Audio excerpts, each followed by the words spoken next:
Hello everyone, I am Priyanka. I am dietitian in global health care and diabetes research centre. और आज हम बात करने जा रहे हैं रमज़ान यानी कि रमज़ान के बारे में। रमज़ान जो है मार्च के पवित्र महीने में आता है और इसमें सबसे बड़ा सवाल ये पैदा होता है कि क्या डायबिटीज़ के पेशेंट्स उपवास यानी कि रोज़ा रख सकते हैं या नहीं, क्योंकि ये एक आध दो दिन की तो बात है नहीं कि रमज़ान में पूरे 30 दिनों तक रोज़ा रखना होता है। और इससे क्या होता है कि उनका ब्लड शुगर लेवल जो है वो बढ़ भी सकता है और घट भी सकता है। तो इसके लिए स्वास्थ्य से जुड़ी समस्याओं के बारे में अपने डॉक्टर से पहले सलाह लें, उसके बाद ही उपवास रखना स्टार्ट करें। सबसे पहले मैं न्यूट्रिशन एक्सपर्ट प्रियंका आपको ये बताने जा रही हूँ कि हम किन किन स्थितियों में रोज़ा रखने की अनुमति नहीं होती है, जिसमें सबसे पहले टाइप 1 डायबिटीज़ के पेशेंट जो पूर्णतः इंसुलिन पे डिपेंडेंट होते हैं, वो अगर अपना इंसुलिन लेना बंद कर देते हैं तो उन्हें डायबिटिक कीटोएसिडोसिस होने का खतरा हो सकता है। उसके साथ साथ टाइप 1 डायबिटीज़ वाले पेशेंट्स को समय समय पे खाना अनिवार्य होता है और अगर वो खाना नहीं ले रहे हैं तो उनका शुगर लेवल घट सकता है। वैसे मरीज जिनका शुगर लेवल हमेशा हाई रहता हो यानी कि हाइपरग्लाइसीमिया वाले पेशेंट, उनको भी रोज़ा रखने की अनुमति नहीं होती है। साथ ही साथ हाइपोग्लाइसीमिया वाले पेशेंट यानी कि जिनका शुगर लेवल रेंज से यानी कि 70 से हमेशा नीचे रहता हो, उन्हें भी रोज़ा रखने की अनुमति नहीं होती है। और साथ ही साथ वैसे मरीज जिनका डायबिटीज़ के साथ साथ बहुत अन्य गंभीर बीमारियां हो जैसे कि लिवर, किडनी, हार्ट, कैंसर इत्यादि, उन्हें भी रोज़ा रखने की अनुमति नहीं होती है। इसके अलावा जेस्टेशनल डायबिटीज़ के पेशेंट यानी कि गर्भा अवस्था के दौरान जिन्हें डायबिटीज़ हो गया हो, उन्हें भी रोज़ा रखने की अनुमति नहीं होती है, क्योंकि इस केस में माँ के साथ साथ बच्चे पे भी खतरा बढ़ जाता है, क्योंकि इस समय इन्हें बहुत भरपूर पोषण की आवश्यकता होती है।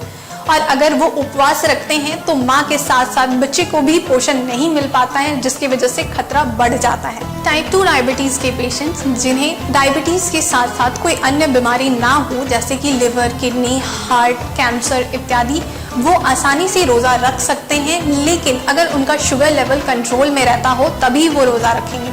साथ ही साथ उन्हें अपने पूरे दिन के डाइट का ख्याल रखना है और अगर ज़रा सा भी अंतर दिखे तो अपने डॉक्टर से सलाह लें और दवाइयों का डोज तय करने के बाद ही रोज़ा या फिर फास्ट रखें। इसके साथ साथ पूरे दिन का यानी कि दिन में 2-3 बार कम से कम ब्लड शुगर लेवल जो है उन्हें वो टेस्ट करना है।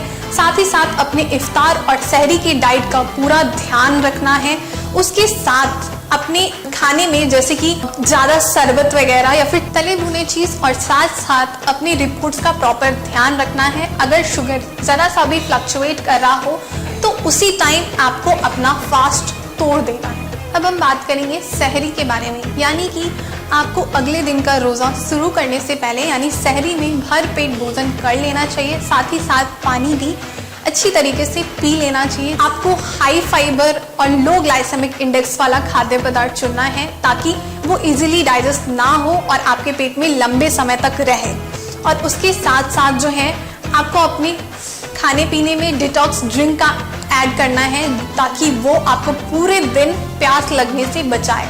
अब हम बात करेंगे इफ्तार के बारे में कि इफ्तार में हम क्या ले सकते हैं और क्या नहीं। इफ्तार के समय हम सबसे ज़्यादा ध्यान रखेंगे कि पोषण से भरपूर चीज़ों का सेवन करें, जिसमें कि हम एक खजूर से शुरुआत कर सकते हैं। पहला हम एक खजूर खाएंगे, एक ही खजूर, उससे ज़्यादा नहीं खाना है। उसके साथ साथ जो है आप कुछ फ्रूट्स वगैरह ऐड कर सकते हैं, साथ ही सैलड वगैरह ऐड कर सकते हैं। ड्रिंक में जो है आप शरबत एकदम नहीं लेंगे। साथ ही साथ आपको जो है ज़्यादा तली भुनी चीज़ें नहीं लेनी है। तो आपको ध्यान में रखना है कि आप खाने में फ्रूट्स और सैलड ऐड कर सकते हैं और पीने में जो है आप नींबू पानी या फिर चिया सीड का भी शरबत आप यूज़ कर सकते हैं, बेल का शरबत भी आप यूज़ कर सकते हैं, नारियल पानी या फिर छाछ भी आप यूज़ कर सकते हैं।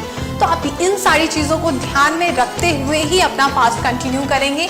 साथ ही साथ एक सबसे बड़ी इंपॉर्टेंट नोट जो है वो ये है कि आपको अपने मेडिसिन का ध्यान रखना है एकदम। कभी भी मेडिसिन आपको सहरी में नहीं लेना है, इफ्तार के टाइम में लेना है, क्योंकि अगर आप सहरी में ले लेते हैं और प्रॉपर जो है आप खाना पीना नहीं खा रहे, आपके खाने के बीच में बहुत लंबा गैप हो जा रहा है, इसकी वजह से आपका शुगर लेवल जो है वो फ्लक्चुएट कर सकता है। इसीलिए आपको अपना मेडिसिन जो है डॉक्टर से पूछने के बाद आपको इफ्तार में लेना है, सहरी में नहीं लेना है। ठीक है, थैंक यू सो मच।